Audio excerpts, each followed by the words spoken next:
Well, good morning once again. We are back in studio. Thank you for being right there from the get-go, as they say. I'm Brian Main, John Begnasco, Tiger Palafox. We are ready to go, coming out strong right out of the gate, talking about gardening, landscaping, horticulture, maybe some bonsai talk this morning. A little small talk coming up, Tiger, later on in the show. Welcome back to the studio. We were here last week, but it seems like longer. It seems like we took another week off. I think the heat makes it seem longer. And with this heat, it takes longer to do something. Are you less hungry in this heat? I'm not eating as much. It's true, right? Yeah, the heat just, you know. Or I just drink. I just like smoothies right now. I bought a quart of Spumoni ice cream. I haven't heard of Spumoni ice cream in years. Really? It's Italian, obviously, right? Yeah. I haven't, have you had Spumoni? This is pistachio ice cream with chocolate ice cream, with strawberry ice cream, with cherries, chocolate chips, and one other thing. Now, rum flavoring. Are you required to take a blood sugar reading after you finish? It comes with its own dialysis kit. Yeah, exactly. It was good. It does sound good, though, in hot weather like this. Spumoni, yeah. Anyway. When I bought it, they asked me at the store, so what's the difference between Spumoni and ice cream? Who asked you that? The checkout person. Mm-hmm. They asked the right person, didn't they? I said, well, Spumoni is ice cream. Like Neapolitan is a mix of different ice creams. Yep. Spumoni's a mix of different ice creams. Not to be confused with sherbet. No. So we're kicking off our show talking about ice cream and Spumoni today. You can take this show in any direction you want to. Right. Much like we do. You know, as long as we're in Italy. Yes. I just read a book that you should read. I think you'd like it because it is about an area in Italy that we visited up in near Lake Como. Mm-hmm. It takes place during World War II. It's called Beneath the Red Sky. Beneath the Red Sky or Beneath the Scarlet Sky? Fiction, one of the two. Fiction, right? It's fiction. Right. No, it's true. It's a true story. Oh, it? Yeah, and it was written by Mark Sullivan. So I think it's Beneath the Scarlet Sky. Beneath the Scarlet Sky. Or Beneath the Scarlet. Not Mussolini's Last Stand? The main character meets Mussolini a couple times. Sure. Oh, good. Yeah. I think you'd like it. A true story about, it's around two brothers. One's 16, one's 18, and how they become part of the resistance. And I don't want to give away the whole story, but anyway, who this person becomes at the end when you read, the appendix or whatever it is, it's like amazing. He moves to the U.S. He's married to movie stars. He's working for some car company. It's just unbelievable. So is it a true story mixed with a bit of fiction in between? Just a little bit, but the author who wrote the book happened to go to a party on a day when he was thinking of killing himself and happened to meet this person. And then got inspired to write it. And got inspired to write this story. It's just amazing. But Beneath the Scarlet Sky, I think, is the name of it. Scarlet. We've decided it's scarlet. Or red.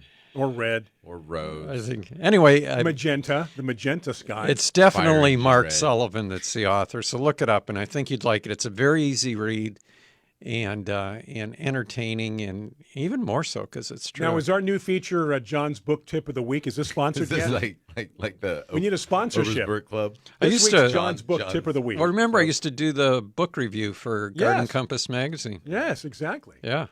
How many people out there in the audience, Facebook or otherwise, still have copies of Garden Compass magazines? Oh, I'm sure a lot of people do. Yeah. And how about the video, the Rose video? I'm sure people have that too. You had a stack of those recently. Yeah, I gave them to John. Yeah. You took a whole box home, didn't you? I did. What did you do with them those again?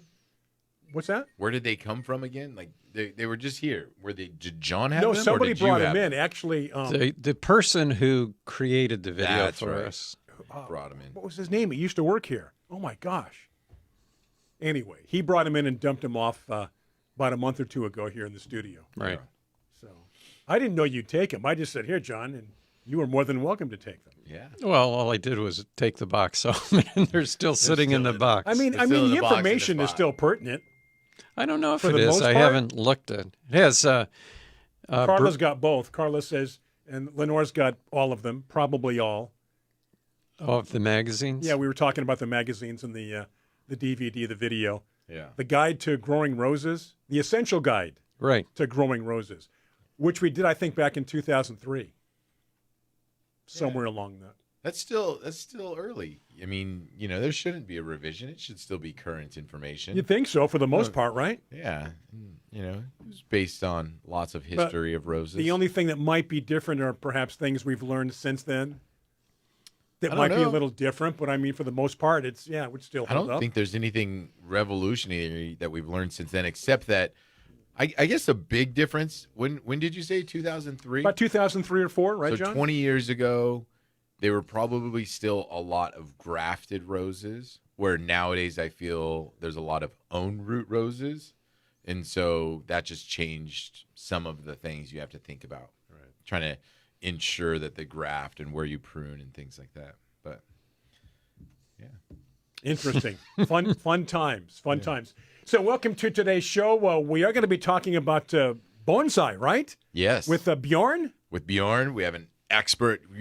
What was it? Maybe about a month ago when we kind of asked the viewers and listeners what they were interested in, and bonsai was a big topic. It was a big topic. So we reached out to our friend Bjorn to join the program, and he's going to give us a little introductory class on bonsai. And then maybe in a few more weeks, we'll have him back, and we'll move on to some more advanced techniques. Really? So this Yeah, would it's be kind of like like learning karate. Maybe part 1? Yeah, exactly. We'll get our more advanced techniques later on. I've never had the patience for bonsai. Oh, grow up. It's funny that you say that, because one thing that I think is so cool is when people make and this is not necessarily patience, but remember when they made those trees or those baskets out of trees? We saw them in England at the farm, at the marketplace. But then you'll go and it's like somebody's plant like an oak tree, and they have it where it created a cave in it and furniture and all that other stuff. Yeah. I mean, I think that it would be so cool. I don't think I can do it though, because I would lose track after like a month. I'd be like, all right, I'm done. And You're that right takes about the patience, years. though. Yeah, I like things to happen pretty quick. Yeah. At least with bonsai, it's right there, close to you. And I think if you let it get away for a month, it doesn't completely mess things up. I don't know. We'll find out. We'll talk with Bjorn and see how often you have to manage your bonsais. Hey, John. Speaking of bonsai, John, are you with us? Well, yeah, but I was just looking because Kevin says that he was once the 10th caller on the Garden Compass show, and he won a prize for having the right answer, but he didn't receive it. Oh. So would you please take care of that, Brian? Yeah, we'll get that out to you right away. I think what he won was some good advice. Yeah. And if we didn't give you that good advice, Kevin, shame on us. We'll rectify that. John has the quote of the week, which is on your phone, I do believe, John, right? And also in our newsletter. Hopefully you get the newsletter. I was expecting to see a one-word quote of the week, just because we were talking bonsai today, that it'd be like, oh, it's a short little Yeah, I wonder what the week. shortest quote ever made or given was. I can tell you the shortest poem ever written. Go ahead. Okay, it's called Fleas. Right? Okay. Okay, and the poem is Adam had 'em. Adam had him. Let's talk about the shortest verse in the Bible. Jesus wept. There you go. Beautiful. Jesus wept. All right. We got a break coming up here in just a minute or so, but John does have the quote of the week. So here we go. And Garden the quote America. is from Helen Keller. And she said, keep your face to the sunshine, and you cannot see the shadow. It's what sunflowers do. Somebody must have told her that. She was an amazing woman. Oh, absolutely. Yeah. Somewhere I have a picture of her and Charlie Chaplin together. Really? Yeah, they're face to face, and I think she's touching his nose. Her brother played a mean pinball. Wow. We just, we go down this course and we start Yeah. to drift from side we to start side. we start with good intentions. Yeah. And then it just And look at this. What are we? 10 minutes into the show, we've gone south. We're going to take Okay. a break for our friends on Biz Talk Radio. By the way, those on Apologize for Biz that. Talk, what's that? I apologize for that. No worries. Okay. Those on Biz Talk, welcome to the show. This is a pre-recorded show from last week. So what's going to happen is we're going to take a break for you on Biz Talk Radio. Probably about the same length on Facebook Live because we have to get a hold of our guest, Bjorn. Be talking bonsai here on Garden America. Brian Main, John Bagnasco, Tiger Palafox here on Garden America. Stay with us after these messages and getting hold of our guest, Bjorn, right here on Garden America.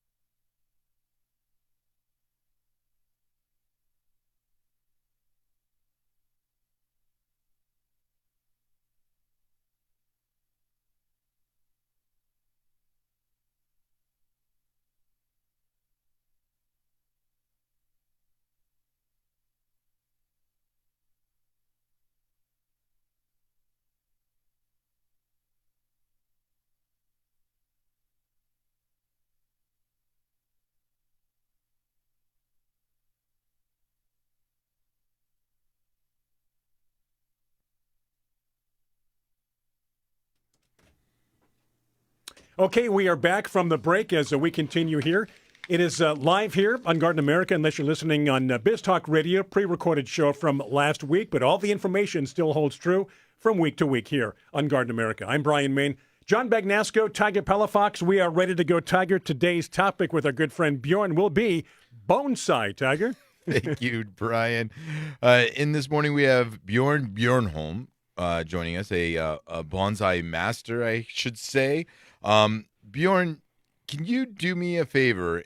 I don't want to butcher this. What is the name of your company here? The name of the nursery is Eisei-en. Eisei-en. Exactly how you would think it, but I Yes, just did not want to Eisei-en. embarrass myself. It's EISEI-EN. Perfect. And where does that come from? What does that mean? So it actually is a series of, it's Chinese characters and Japanese characters called kanji, but it translates to evergreen garden. Oh. My wife actually came up with the name because it's not just evergreen garden. It's got kind of multiple layers to the meaning. It can mean like forever being young and having like an open mind to trying new things, and also always green as in always making money. So it's a very auspicious name for a business. I like it. It's whatever you Perfect. want it to mean. Yeah, lots of That's levels. right. Lots of levels. Well, Bjorn, thank you very much for joining us this morning. And can you give our listeners a little bit of information about you? How did you get into bonsai? What was your path? Sure, yeah. So I was first exposed to bonsai through the Karate Kid movies when I was 12 years old. Oh, my God. Was doing karate at the time, watched the movies, and thought, man, that looks pretty cool. So I asked my folks for a little bonsai tree for my 13th birthday, and they ended up getting me a little Japanese garden juniper. I'm pretty sure it was already dead when I got it. It was one of those that had the rocks glued on the soil surface, and a little Mr. Miyagi Mudman underneath the branching on the tree. But even though it didn't survive more than a couple of weeks, I was totally hooked at that point, and that was decades ago at this point. And where did you grow up? So I grew up in Knoxville, Tennessee. Okay. And so from your dead little juniper, do you remember what your next one was? The very next tree was a banyan ficus tree. I went down to South Carolina on a trip with my folks that same summer. Ended up getting that tree, and that one I ended up keeping through college, actually. Wow. How fun. Wow. And I mean, you say the Karate Kid movie, but I mean, obviously more drawn to the plants and everything and the whole idea. I mean, to carry you through to today, what do you think resonates with you most about, the art of bonsai, in the sense of like, is it the plants? Is it the shape? Is it the meditation when you're pruning? Definitely kind of a combination of all three, but I would say a lot of it had to do with like my interest in Japanese culture in general, and this is why I ended up moving to Japan and living there for 10 years and doing an apprenticeship in bonsai. But that was a huge kind of underlying thread through the whole thing. But I would say probably the biggest draw for me in working on the trees is the styling process, like applying wire to the branching of the plants to build out pads, for example, like on junipers and pines, and that sort of aesthetic and artistic aspect of bonsai. Okay. Yeah, because, I mean, it's interesting because when you, in San Diego here, we have a Japanese garden, a Japanese botanical garden, and they have a whole area dedicated where people can bring in and showcase their bonsai. And, I just get so intrigued. I mean, the shapes are amazing, but the variety of plants that people are able to work with and shape is just so inspiring, because I think most people just have this idea of like a little juniper tree, right? But there's so many options for people. Yeah, absolutely. I mean, basically any plant species that forms kind of a woody trunk and has foliage that is either naturally small or that can be reduced in size to be in proportion with the tree can be turned into a bonsai. So, I mean, you see all of the typical trees from Japan, like your junipers, your pines, Japanese black pine, Japanese white pine, maples, Japanese maples, trident maples. But even here natively in the United States, we have kind of analogs to all of those species with like Rocky Mountain junipers, for example, or ponderosa pines or limber pines. So there's all sorts of stuff natively that we work with. And actually at my nursery, I would say probably 70% of the plants are native U.S. plants. Okay. Wow. And you're in Tennessee, right? Yeah, we're based just outside of Nashville now. Yeah, perfect. Okay, so giving people the idea of where, and I mean, that's the neat thing about it too, is almost what you're saying, you can find a plant in your region to work with. So this isn't just something that, you can only do in Southern California, you can only do in, these regions. You just find plants in your region and you work with them. And there's even options for indoor or outdoor, correct? Yeah, absolutely. So I do exclusively temperate climate trees, so no tropical or subtropical trees, but it is absolutely possible to work with those species like ficus, for example, or sarissa. Probably in your environment in San Diego, they can stay out all year long because you don't really have a much of a winter there. But for us here to maintain those types of plants, we would either need to bring them into the house in the winter or build like a greenhouse to maintain them in during the cold months. Got it. And when it comes to, picking out plants, picking out varieties, I mean, obviously finding a local maybe nursery that has bonsai or a garden club that specifically is associated with bonsai. What are some other things that people need to consider maybe if they're just shopping at a garden center for something? So I usually recommend for people if they're just starting in bonsai to purchase the same species actually that I received as my first bonsai, and that was a Japanese green mound juniper. Mm-hmm. They can survive pretty much anywhere around the U.S. They'll even survive in your all's climate as well. But they're relatively slow growing. They're easy to prune. They're a very forgiving tree. And you can find them pretty much anywhere. So I typically recommend that people start with that. And then if they want to branch out into other plant species, I recommend that they do it very slowly, because once you get hooked on bonsai, it's like a drug. It gets out of control very, very quickly. Like everybody wants to experiment with every single different species. And by the end of your first year, you'll have 200 plants in your backyard. It makes it hard to kind of maintain all of those and give the right amount of attention to each plant, because these do require quite a bit of attention in building them out in the long run into quality bonsai. Which, the attention of it, that kind of leads me into asking you about some history. We have about a minute before we're going to take a break, Bjorn, but just briefly, can you give a little bit of background, and then when we get back from break, we can elaborate more? Sure. You mean the background of the history of bonsai? Correct. So there's a little bit of dispute as to where it actually originated, or potted plants originated that kind of became bonsai, but in general, it's typically accepted that bonsai started out as what's called pensai or penjing, which is kind of landscape plantings in China. This was, hundreds and hundreds of years ago. It came to Japan sometime likely during the Heian period, which is between the years 794 and 1185. So in China, it obviously predated that. There's not a whole lot of great evidence as to exactly when it came over, but we do know that there were a lot of kind of exotic plants that were coming from China during that period. Hey, Bjorn, sorry to cut you off. We will have to take a break. When we can get back, we'll keep chatting with Bjorn. And we're going to continue on the history of bonsai, so obviously stay with us. Those on Biz Talk Radio, those on Facebook Live, questions, comments, here's your opportunity with Bjorn.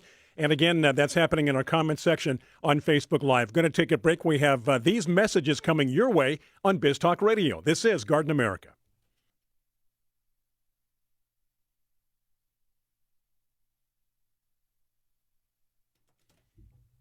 Okay, we have returned from the break. Thank you for being right there. Those listening to this pre-recorded show on Biz Talk Radio, those live on Facebook as we continue with Bjorn and talking about just before the break the history of bonsai, where it originated, how long ago, and going to bring you right up to date. So, Tiger, we continue, and Bjorn, we are back. Yeah, and we're chatting with Bjorn Bjorholm with Eisei-en Bonsai. And Bjorn, before the break, you know, it's kind of interesting because I think everybody does just think that bonsai originated in Japan. And, you know, you're saying so they're kind of a thought that it came over from China, ends up in Japan. And then you were just getting to the point where what it kind of morphed into in Japan. Yeah, absolutely. So, you know, after it came to Japan, and this was true not only with bonsai, but with architecture, art, all sorts of different things, even kanji, which is the writing system. The Japanese are very good at adopting things and sort of readapting them in more of a Japanese format. So that's what happened with bonsai. And you can really sort of trace the history from kind of the late Heian period all the way up until modern time. But bonsai, as we sort of view it now in the West, is really, truly a Japanese art form. And actually, aesthetically, it's become very different than penjing and pensai in China, which is still practiced there today. The Japanese bonsai art tends to be much more highly refined and highly detailed. And a lot of that stems from the 1980s when bonsai really took off as kind of a fine art in Japan. Okay. And so, you know, obviously we know it's the shaping and keeping these plants compact. But as you mentioned, when it comes to it's actually like an artistic thing. Like, you know, people are evaluated in how they prune and how they shape. You know, I mean, there's competitions and all kinds of things. And this is almost like a painting to some people where it is a piece of art that they're going to buy and have and put on showcase in their home. What are some things that people look for as maybe being a fine art when it comes to this? So in terms of, you know, like valuing a tree, figuring out, you know, if it's a quality bonsai or it's going to become a quality bonsai, it partly depends on the species that we're working with. So just to take like junipers as an example, a lot of the junipers that we're working with are what are called yamadori, which are collected trees. They're actually collected out of the mountains. So this is done by professional collectors or by hobbyists who will go out on public land or private land and collect junipers and pines out there. But the junipers that they're looking for are plants that have an interesting interplay between what's called the live vein and the deadwood on the tree. So the live vein is what's connecting the roots to the green foliage at the top. And that will be sort of intertwined with deadwood as the tree is aged over hundreds of years in nature. So we're looking for the most twist, the most, you know, sort of interesting interplay. And then on top of that, we're looking for good foliar characteristics. So you'll find junipers with very coarse foliage and junipers with very fine foliage. So if you can source a juniper that has all of those deadwood and live vein characteristics and fine foliage, that tree has the potential then to be a significantly better bonsai than one that doesn't have those characteristics.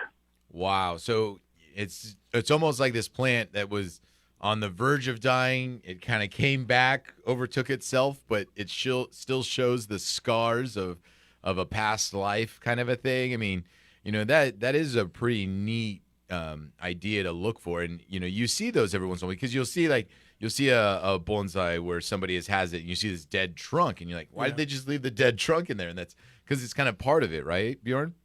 Absolutely, yeah. We're looking to utilize as much as possible those dead features on a juniper or a pine, because the deadwood, especially on older trees that are, you know, natural, that have been collected, that will have weathered over decades, if not hundreds of years. So it's very, very hard wood and long-lasting wood. So we try to preserve that. We try to actually bring out the contrast as well between the live in and the deadwood by painting the deadwood with something called lime sulfur, which not only preserves the wood in terms of getting rid of like fungal issues and algae buildup, but it turns it a bright white color. So you get a really beautiful contrast between the white of the deadwood and the red of the live vein. Oh, that's neat. Wow. Lots of fun stuff. Bjorn, so we have a lot of people listening to the program that are new. So what are some things that people need to consider if they are just starting out, as far as they want to start with some bonsai, they go to their garden center, they find something like you're saying, like a juniper that's kind of easy to start with. How often are you talking about watering? How often are you talking about pruning? What's the does general every species vary, I would imagine, or not? Yeah, what's the general care requirements for something like this? So this it gets somewhat complicated, especially when we're starting to talk about watering and different climates and different species. But if you're living in just a regular sort of temperate climate area where you've got 4 seasons, you typically in spring and fall, I tell people, check your trees twice a day for water. It doesn't mean you're going to water them twice a day. You may only water them every other day, but still better to check them twice a day, like once in the morning before you go to work and once in the evening when you come home. And then in the summertime, you're going to want to check for sure twice a day and probably end up watering twice a day. And then in the winter, it depends on the species, but usually you're still checking once a day and you're probably going to water every other day or every 3 or 4 days. So it really does depend on the species. It gets super complicated depending on the needs of the plant, the stage of development of the plant, like what your immediate and long-term goals are growth-wise with the trees. Mm-hmm. So watering is actually, I would say, the most difficult subject to really learn in bonsai. And as a matter of fact, my teacher in Japan, when I did my 5-year apprenticeship, the very first day I walked in, handed me a hose and told me, this is going to take you 3 full years to master properly. So I thought it was a joke, but it actually turned out to be correct. So this isn't to scare people and discourage them from doing bonsai. It's just to emphasize the importance of watering. And you're in it for the long run too. John, we have some questions. Do we want to refer to Facebook? I don't want to miss anybody here.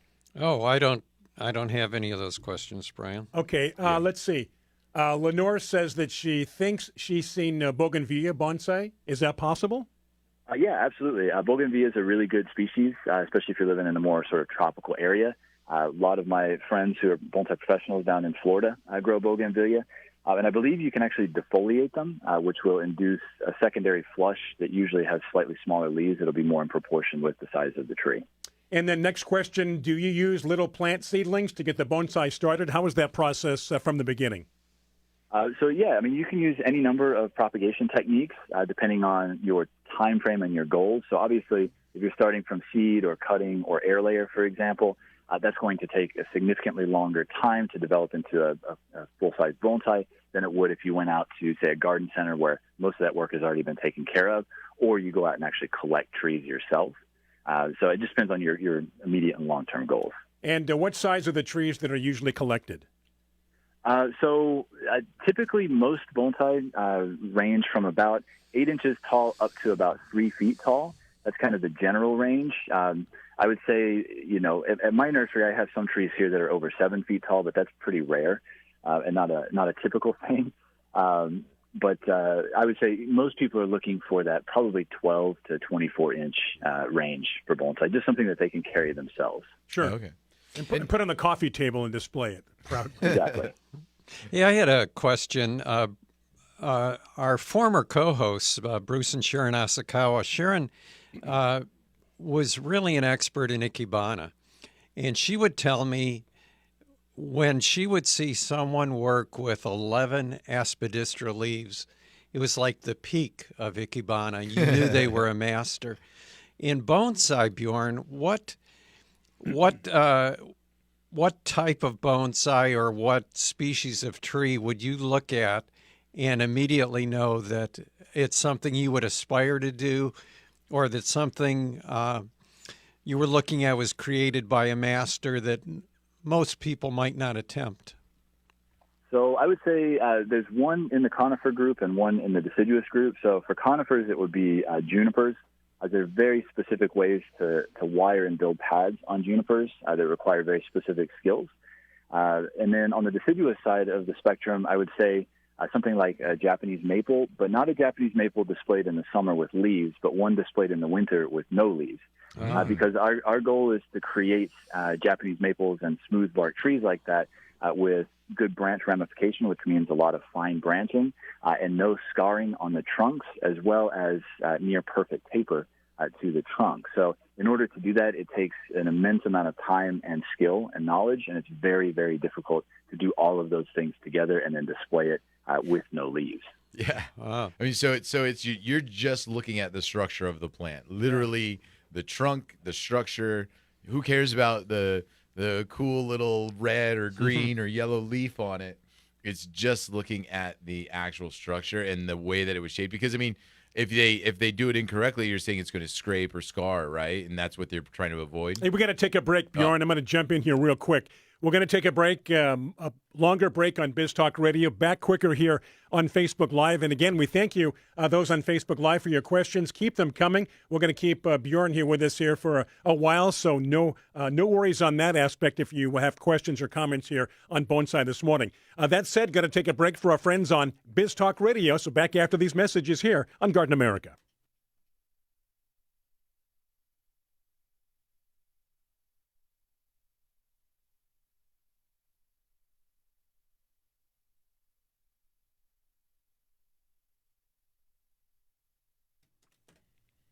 Okay, welcome back to the show. Those on Biz Talk Radio, this is the final segment of hour number one.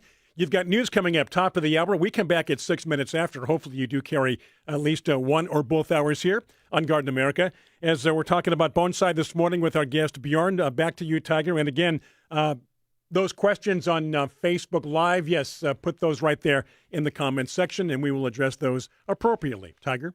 All right. And we'll get into some more of this information later, but I do want to be able to share Bjorn's website, because on his website he's got a lot of great information, and also he hosts online classes for people that are interested in joining Bjorn and learning more about bonsai. So that's Bjorholm.com, and I'm going to go ahead and share that in our Facebook chat. Right. So the spelling will be on the Facebook chat. Yeah, exactly. But Bjorn, before we left for break, we were just talking about some of the peak plants, and you were chatting about Japanese maple and how it's not necessarily the foliage or the look of the plant, but the structure, the trunk, and the bark because of the time. So I want to get back to watering, because I know you were kind of down that path for a second. But when it comes to shaping the plants, what are some common things? You mentioned wire earlier. How do you use wire when it comes to shaping the plant? So this is also dependent on whether the tree is a conifer versus a broadleaf tree. So with conifers, we're using typically a annealed copper wire. So it's copper wire of various gauges that has gone through an annealing process which softens it. And then as we apply that wire to the branches, it work hardens and allows us to position the branches, and those branches will basically stay essentially permanently in place for the most part. When it comes to deciduous or broadleaf trees, we're typically using aluminum wire. The reason being is that deciduous material and broadleaf trees tend to have a bit softer tissue. The bark tends to be a little softer, so it's easier to damage it if you're applying thick copper wire to it. Also, with deciduous trees, they tend to thicken much faster than the old conifers. So in order to avoid the wire biting in, we're going to cut that wire off after a relatively short amount of time on broadleaf trees. So just from an economic perspective, it's cheaper to work with aluminum than it is with copper. So that's why we do that with deciduous trees. Okay. All right. You know what my favorite bonsai are? The forests. The what? The forests. Oh, those are so amazing. Like I the know. little ginkgos or the little redwoods, and you feel like you're in a miniature forest? Yeah. It seems to me like it would be hard to do the forests. I don't know if it is, but I really like those. Hey, so back to kind of watering, you had mentioned Check it twice a day, right? Well, you're checking right. Obviously every day, and then even in the winter time, you're checking every other day, every day still.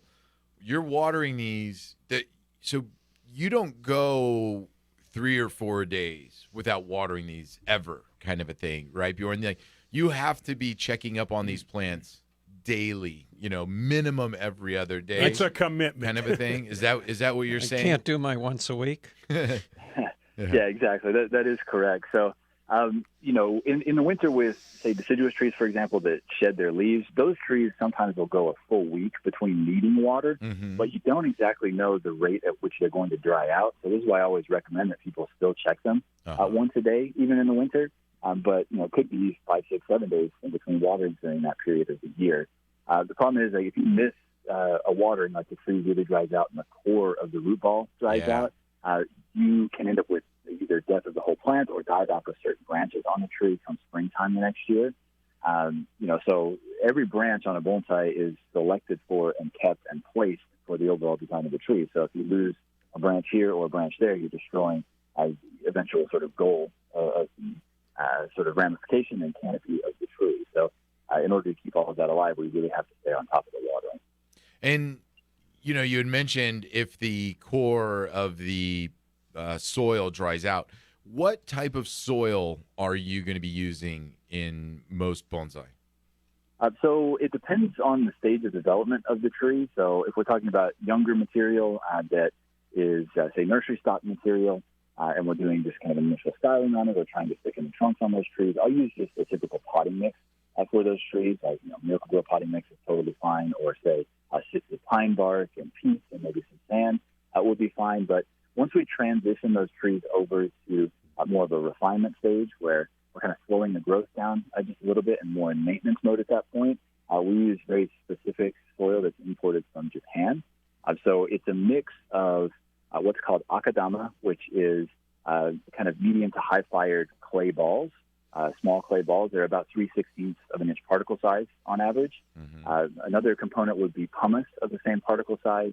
We also use lava rock of the same particle size. And another component that may or may not be necessary, but it's something called Kiryu, Kiryu. And it's also 3/16 of an inch particle size. But it's basically a river sand that allows for better drainage in the soil and also adds some acidity to the soil.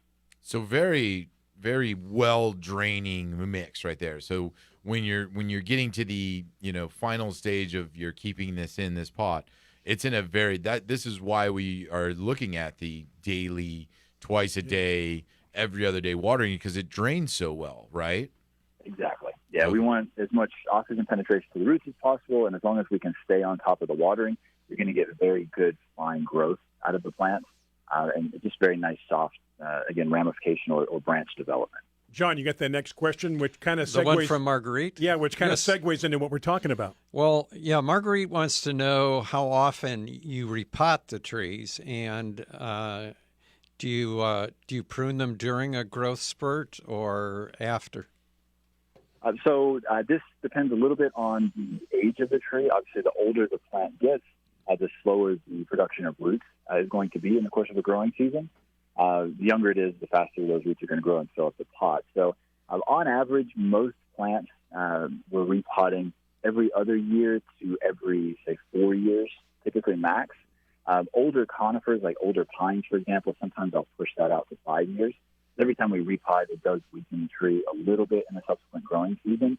But when it comes to repotting, we're not taking all of the old soil out. We're taking some of the old soil out around the periphery of the root system, cutting back as few roots as possible, and then replanting the tree, sometimes in the same pot or sometimes up-potting the tree.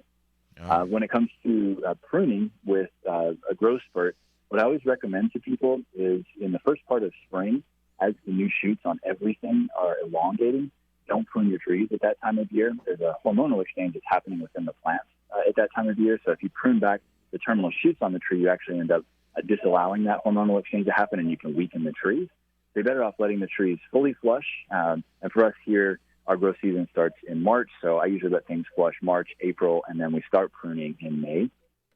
Hey, Bjorn, sorry to cut you off again. We got to just take another little break. When we get back, we'll continue chatting with Bjorn Bjorholm. Right. Those on Biz Talk Radio. News coming up. We're back at 6 minutes after. Hopefully you can continue with us with hour number 2 on Biz Talk Radio. And for the rest of you on Facebook Live, yes, keep those questions coming for our guest, Bjorn, talking bonsai this morning here on Garden America. As I mentioned, news coming up on Biz Talk Radio. We're back even quicker. Stay with us here on Facebook Live.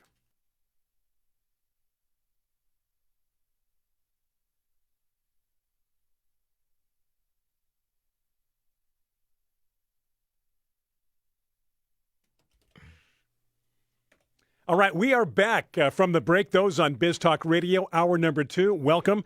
Thank you for tuning in. And the rest of us on Facebook Live, thank you so much. Want to say hey to Sandy, who just checked in. People coming and going on Facebook Live as we continue our conversation on bonsai this morning with Bjorn, Tiger. Yeah, and before we had to cut off Bjorn, sorry about that again. You were just describing on how in the springtime, because there's this amount of growth, to not prune because there's a hormonal exchange. And I think we kind of cut you off right around there, Bjorn. Yeah, so there's a growth hormone in the tips or the shoot apical merostems, which is kind of the terminal end of all of the shoots of basically every species that you work with. And in the springtime, that hormone called auxin is being transported down through the tree via this process called polar auxin transport to the root system of the plant. It interacts with another hormone in the roots. That same hormone in the roots is being transported up to the shoots, and you get what's called crosstalk happening within the plant. So in the early part of spring, as a new shoot growth is emerging, if you start pruning that back, you're removing all of that auxin from the tips, and that polar auxin transport can't happen. So you're not going to have good root growth, and subsequently you're not going to have good top growth on the plant. So I always recommend just hold off on pruning for the first part of the growing season, let everything flush, and then you can start your pruning after that. Yeah. I mean, lots of information when it comes to this, because, I mean, like we're talking about, it depends on where you are, depends on what you're growing, depends on your ultimate goal, but all of those things you cover in some of your online virtual classes, right, Bjorn? Yeah, absolutely. So on the online classes, we have hundreds of members from all over the world who are all obsessed with bonsai. But every week we put out new demonstration videos. It could be styling video, it could be horticultural videos, maintenance videos, all about all sorts of different species. And then I also do several live Q&As with our students from around the world every month, so they can then ask me follow-up questions about those demos or about anything that they're dealing with in their local environment on any given plant. I'm trying to think. When I was at the National Arboretum looking at their bonsai collection, wasn't one of their pines like almost 400 years old? At the National Arboretum? Yeah. I'm trying to think of. Yeah, there's a very famous white pine that's at the National Arboretum there. Right. Yeah, the white one, yeah. Sorry, the white. You're talking the white pine, right? Right. Yeah, okay. Yes, yeah, the white pine that's up there. It apparently went through the bombing in Hiroshima. It was actually in Hiroshima at the time of the bombing. At least that's the story behind the tree. Right. So it's a very famous tree. I believe it's called the Yamaki pine, if I'm not mistaken, but it's still on display up there at the Arboretum. Can you imagine the stress of taking care of that tree? I mean, if anything goes wrong. Well, I was kind of wondering. Do you watch that tree hourly to water it? Yeah, right. Well, I'm kind of wondering, about transplanting it. Is it finally reach a point where you just don't transplant it anymore? You just leave it alone. Like maybe after 350 years, you just leave it in that container?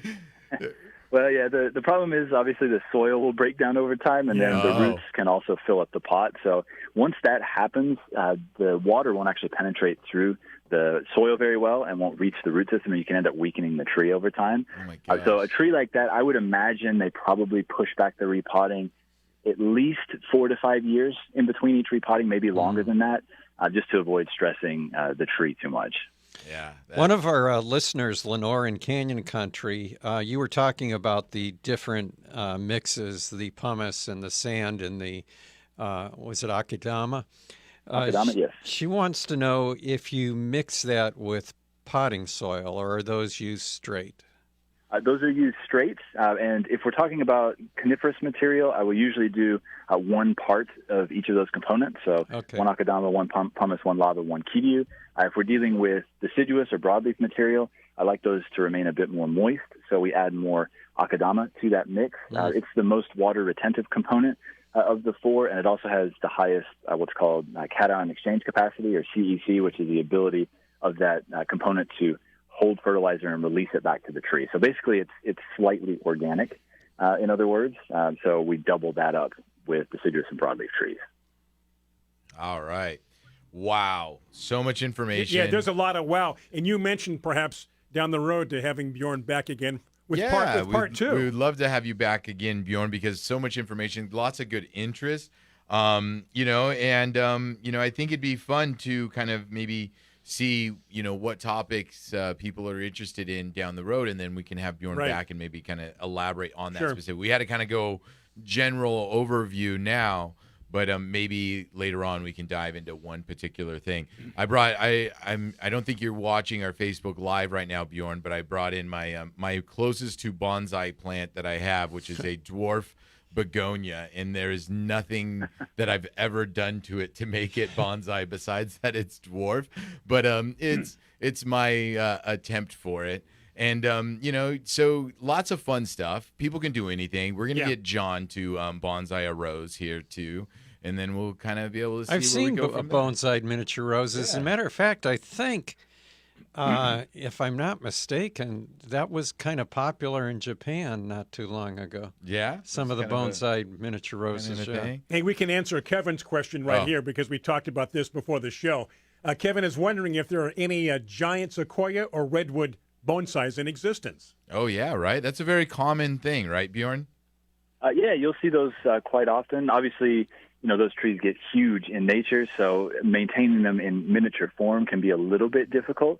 If you want kind of a similar look in a plant, you could deal with the coastal redwoods. The foliage on those tends to tighten up a little bit more than say, the giant sequoias, and you can maintain them in a little bit smaller format. But, and quite often the redwoods will actually be put into a forest grouping, which looks really cool. John's favorite thing. Yep. Bjorn, do you have any events coming up that you want to direct people to, or when is going to be your next kind of live virtual class? Sure, yeah. So I think it's the second weekend of September up in Rochester, New York. It's the U.S. National Bonsai Exhibition. So I'm going to be up there with hundreds of other people from around the country. There should be probably 250 to 300 bonsai on display for that weekend. So if anybody wants to come out and hang out and meet me and talk and look at the great trees on display, that'd be great.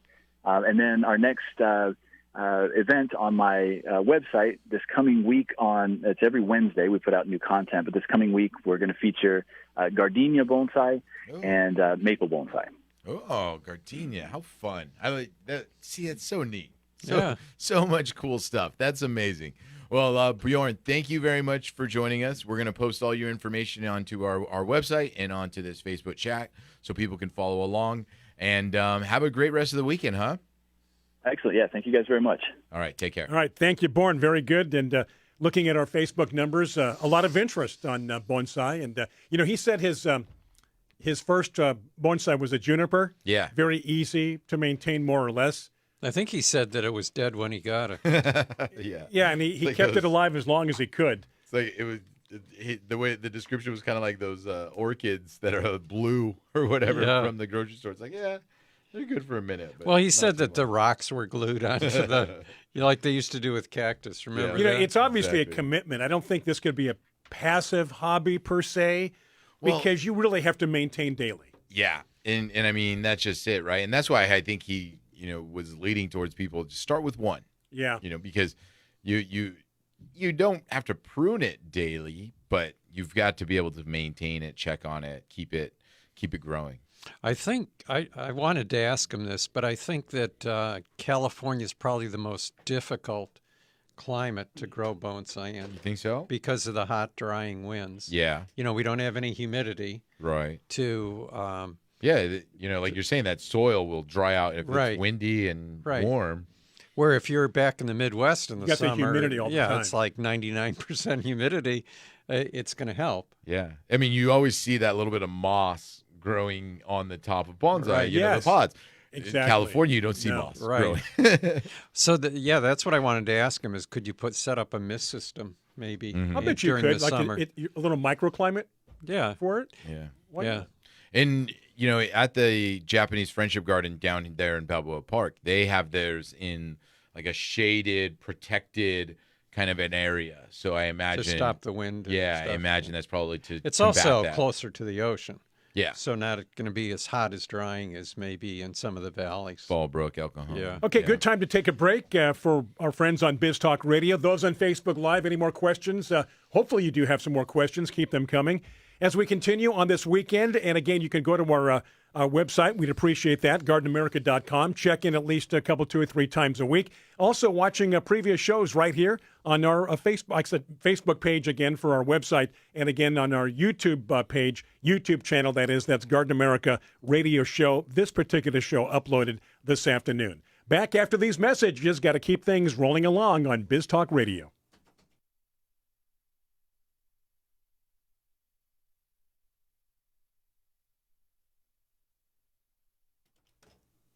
All right, we are back, and just to avoid any confusion, 3 places we love to point you to: our website, of course, gardenamerica.com, our Facebook page, which most of you, if not all of you right now, watching us on Facebook, and again, the third choice would be our YouTube channel, Garden America Radio Show, to watch and learn, and there's so many other ways, digitally streaming Alexa, to catch our show here on Garden America. We are caught up, John. People want to know about Costa Rica. Yes, What's great going segue on? Into Costa Rica, which we're planning. I believe it's April 20th through the 29th of 2024, John. Is that about right, the right dates? Oh, 2024. Yes, that's right. So we're talking about 9 or 10 days. I've been thinking 2023 in my head, but No, no, so- it's 2024. So next year, and you know what? It's becoming a reality.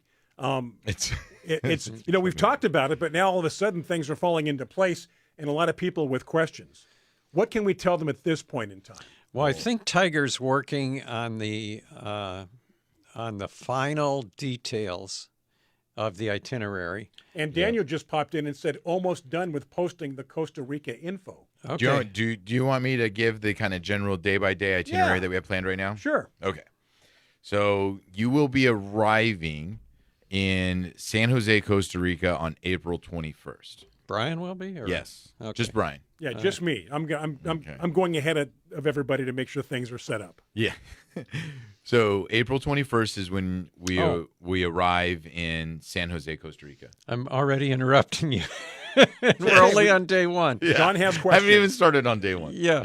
Is there a pre or post tour? Um, Or do we not know yet? there was a post. There was Post a post. tour? I don't have that information Okay. with me at the moment, though. I Just could be curious. wrong. All I right. could be wrong, though. I can find that. But All right. okay. So then, let's see. Wait a minute. Where am I going here? Okay, day one. All right. Want me to ask you another question No. while you're trying to find day two? All right. Day 2, we're going to be heading to a coffee plantation in Arenal. Now, Arenal is a breadbasket valley volcano area of Costa Rica, very rich, lush landscape.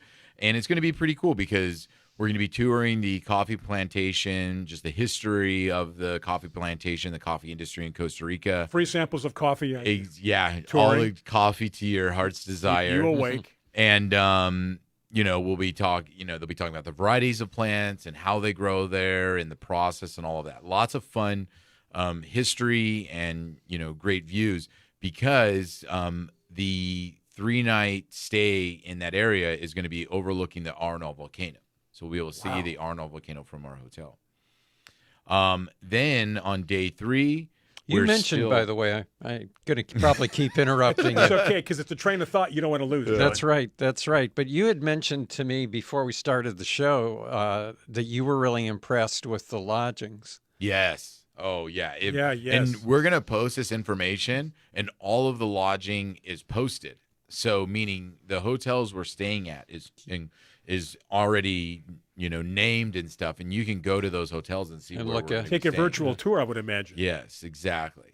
So day 3, we're going to be a riverboat trip. So we're going to be on a boat that cruises up the Cano Negro river, and we're going to be seeing things like sloths, river otters, monkeys, river turtles, exotic crocodiles birds, mentioned at all? butterflies. Crocodiles mentioned at all? They did not mention crocodiles. Yeah. There is an optional spa package that you can buy for that day as well. Okay. So, All right. in case the riverboat just where it tuckers you out. Right. Also, zip lining, I think, too, is included if you want. Yeah, and that will be on day 7 or 8. All right. I'm not there yet. Okay, All sorry, right. jumping ahead. So day 4, and we're going to explore a family-owned farm in Arenal. Like I had mentioned, this is kind of like the breadbasket there. So family farm, sustainable farm, classroom without borders, kind of a location where they have exotic fruit. So that the really cool thing about it is this isn't just a farm. If you're coming from the United States, no matter where you think farm, you're like, oh, this is going to have like goats, chickens, pigs, cows. and tomatoes and squash and that kind of stuff. Right. No. We're talking mangoes, bananas, tropical fruits that Think exotic. Yes, very Wow. exotic farm. And by the way, Daniel has posted the link on our Facebook page to the itinerary at gardenamerica.com. Okay, perfect. Thank you, Daniel. Thank you, Daniel. Day 5, the Lake Arenal cruise. So now we're still in that area, Lake Arenal, Monteverde, and we'll be cruising through this, the largest and most important lake in Costa Rica. And you'll be seeing, again, lots of beautiful species of animals and plants all through that area. And then day 6, we kind of are moving now. So we're onto Monteverde, which is also like the sky forest. And so this is where the hanging bridges are, zip lining, canopy tours, just jungle. We're trying to get a tour of the orchid farm there as well for that day. And, then we will, on day 7, make our way to Guanacaste, which now this trip, I think, was so well put together and planned because the end of our trip is classic beach relaxation Costa Rica. There you go. So we're going to have this wonderful adventure through rainforest and lakes and jungle and rivers and coffee plantations. And then we're going to end our trip on the coastline. Still very beautiful, right? But we're talking beaches, sunny. Take a load out. off. Exactly. And then we leave out of Liberia. So if you look on a map of Costa Rica, San Jose is kind of more, I guess, southern middle part, and Liberia is more northern western. So we're going to the beach. Yeah. So Okay, we're crossing, and those are the 2 major airports for Costa Rica. And it's because they're in 2 complete different parts of the country. So we're going to be crossing pretty much the entire country through this trip. So you're going to really see a lot of different you'll see parts. a lot. I mean, if you're it's one of those trips where you can't do everything, but almost as Yes. far in terms of what you see geographically. Yeah, and I will say, being that I've been there before, the other thing that this trip avoids, and this could be good or bad for people, but I think for our listeners and for our people that go on trips with us, it avoids the big cities of Costa Rica. So there's a lot of very famous beaches, a lot of very famous parts of Costa Rica that are also going to your kind of, I mean, it's like going to Oahu and staying in Honolulu. Yeah, in other words, we're going to avoid those big touristy. Yes. Right. If you go to Honolulu, yeah, you went to Hawaii, Right. but that's not Hawaii, right? That kind of a thing. Exactly. So Right. none of those places that we're going through and staying at are like that. They're more small. Sure. They're more in the natural aspect of the country. And so when you fly into San Jose, you're flying into a big city. But then we get right out of there and we get into the jungle. So yeah, that's it in a nutshell. And How again, do you sign up? Information's on our website right now. Go to gardenamerica.com. Okay. And in terms of signing up, I would imagine It tells you what to do. tells you what to do right I there. would think so. And we'll have more. Like I say, Tiger scratched the surface. We'll get more detailed as time progresses here. It is time now, though. We got to take a break. Can you All hold right, that when thought? we get back, I want to just get a little bit more information. Okay, so going to take a break for Biz Talk Radio. Those on Facebook Live, stay with us. Back after these messages.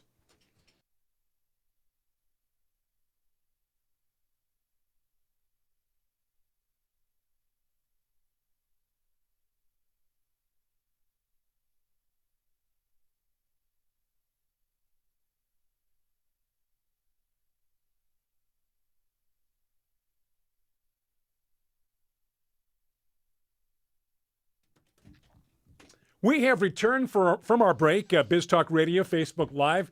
A lot of talk about Costa Rica happening next year, 2024, April 20th through the 29th, 9 or 10 days. And hopefully you can go.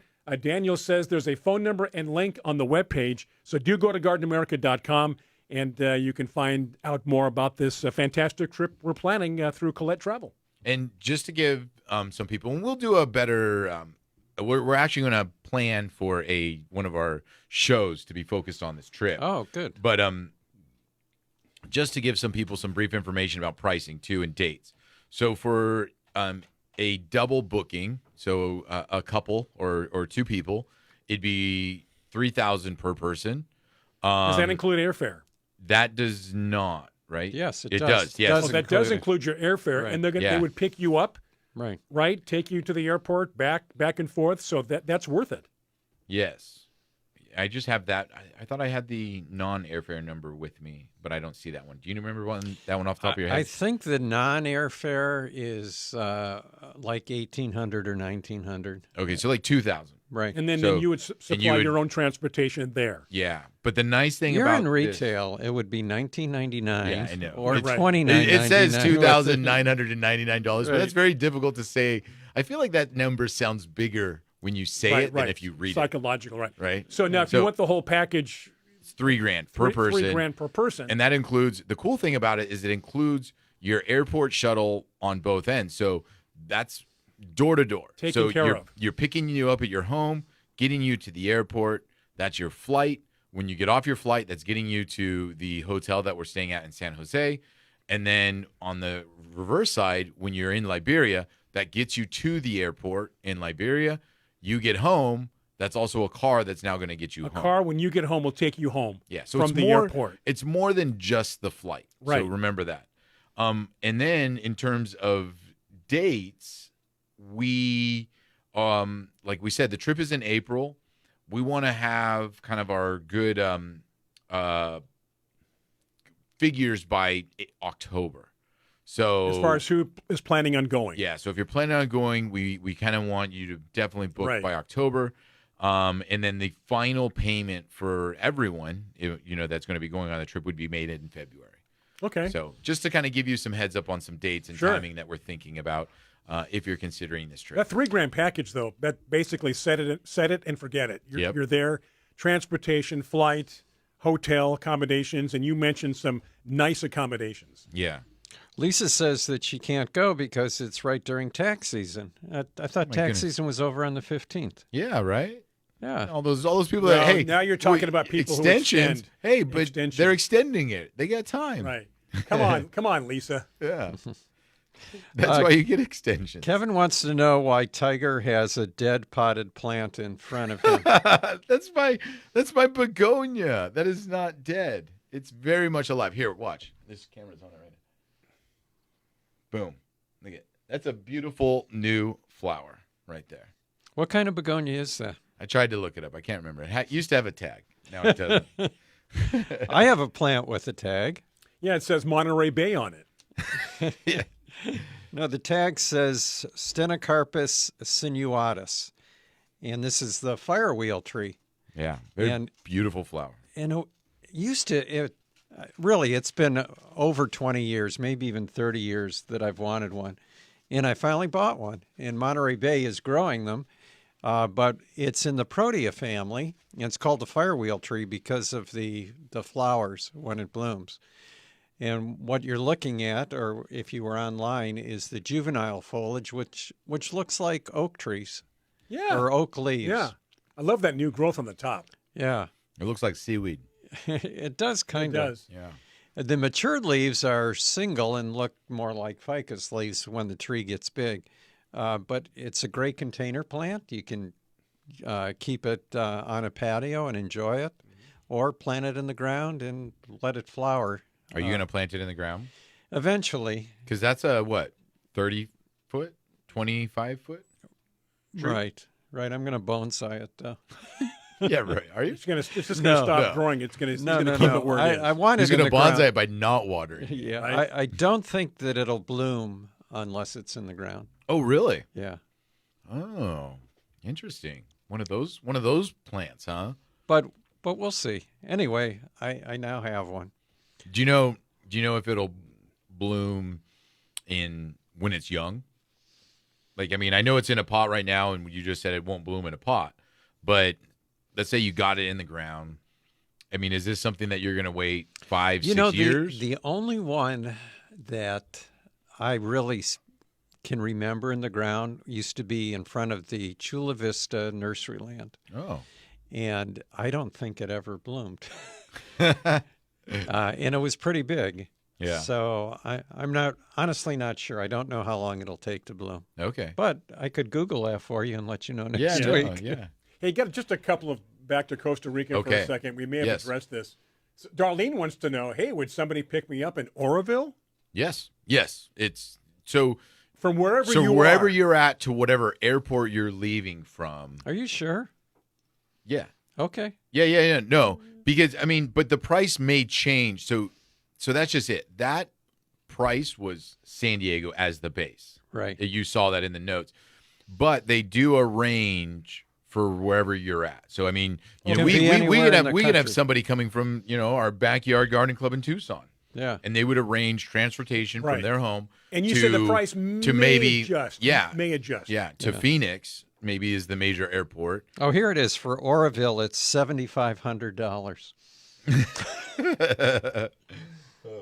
No, I'm John is I'm just kidding. For I'm those that just can't see kidding. his face. No, on so Facebook. it's just a matter of arranging that with Colette. Okay. So you're just going to let them know where you're coming from, so that way they can arrange it. Now, you know, again, the price will change. That was based for San Diego. San Diego. Okay. Yeah. And roughly for a single person going, if they want the all encompass, A single person was Right. 30. 2,900. No, that was $2,999. was a couple per person.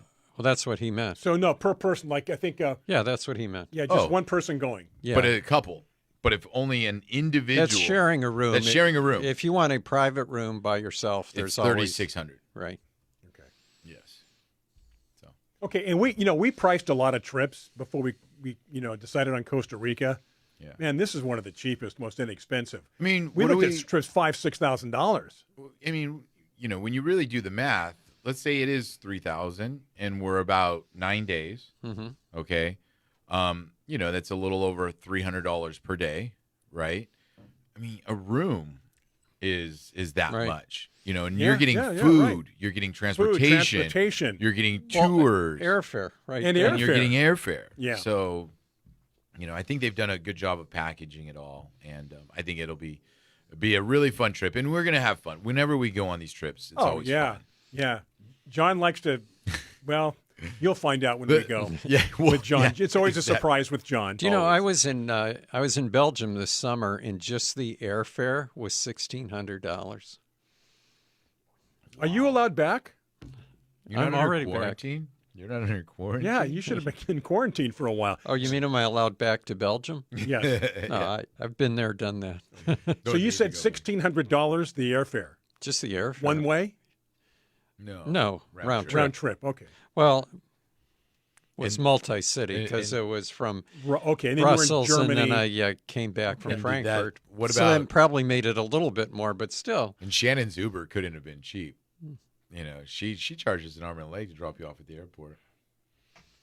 No, Jesse took Jesse me. took you. He didn't charge me because I've taken him plenty of times. Yeah, so we'd love to have you. Those, we see a lot of these names on Facebook, people we've been with all these years, whether it was Garden Compass, Garden America, whatever, going way back. We'd love to have you with us.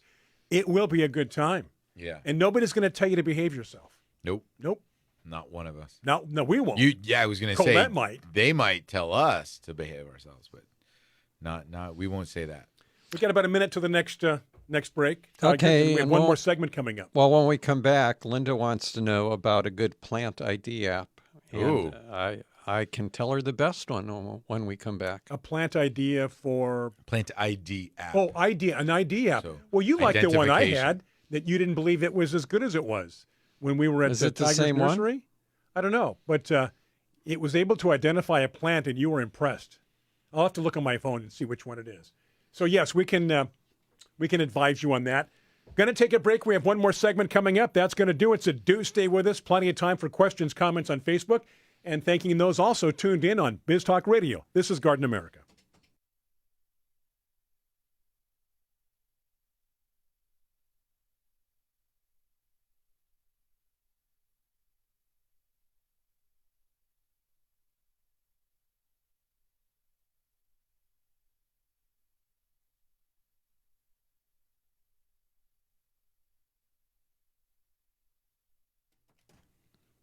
Ladies and gentlemen, boys and girls, we have made it. This is our final segment. We do thank you, one and all, for tuning in, even if it was briefly. You know, you people come and go. So thank you for tuning in to Garden America, whether you're on BizTalk Radio or Facebook Live. We're going to talk about apps for your phone, plant apps for Android. John? Well, I and don't know iPhone. about Android, but this one is I have on my iPhone. So I guess Tiger's going to look some up for Android. Okay. But picture this. Okay, and mine is Planty, Planty. Planty. Do you have to pay for yours? No, it was free. Oh. Yeah, Planty's a free app, by the way. At least it Okay. was when I downloaded it. All right. Picture this. I was shocked at how you could be out just taking pictures of wildflowers, and it identified them accurately. There were even a few roses that, I mean, I would never trust somebody to ID a rose variety because there's 20,000 of them. But it got a few rose varieties correct also. So anyway, mine is picture this. Yours is Planty, Planty. Yeah, Planty. That's the one that Pee Wee Herman uses.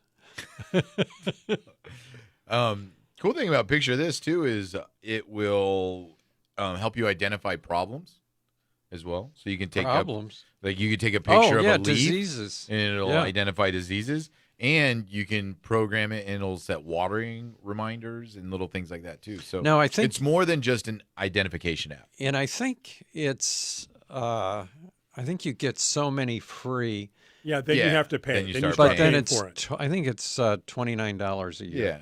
So it's like $2 a month. There's always a charge somewhere in those apps, Yeah. you know, but Talk about hidden fees. you get cool things for them. Sure. So that's kind of neat. Yeah. And which, by the way, if Picture This would like to sponsor the show, just give me a call. Absolutely. And by the way, Kevin in Idaho, he's in on the trip. He's going. All right. From he missed Idaho. our last trip to Italy because it was sold out. Oh. So he's in, and that'll be fun. Yeah. I've He known- says he's going to sign up early, and that's a good point, is the trips do sell out, and once they're Right. sold out, there's really nothing we can do.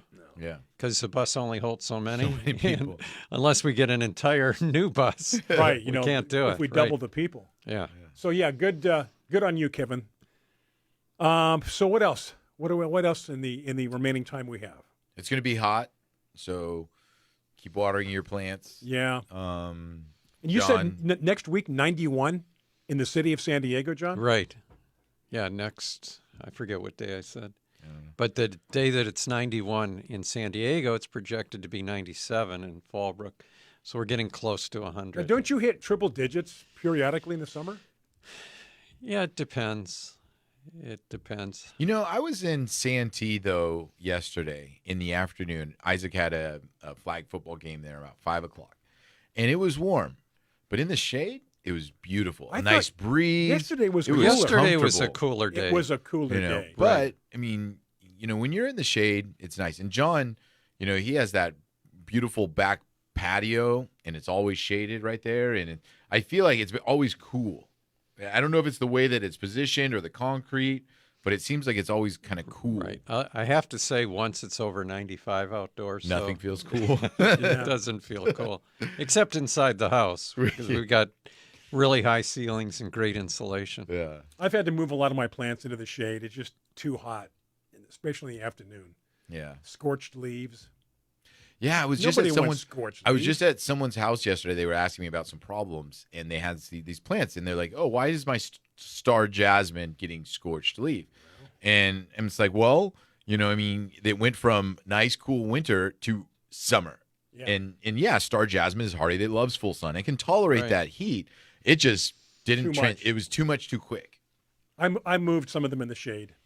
Yeah. We'll see. Keep an eye on it. Yeah.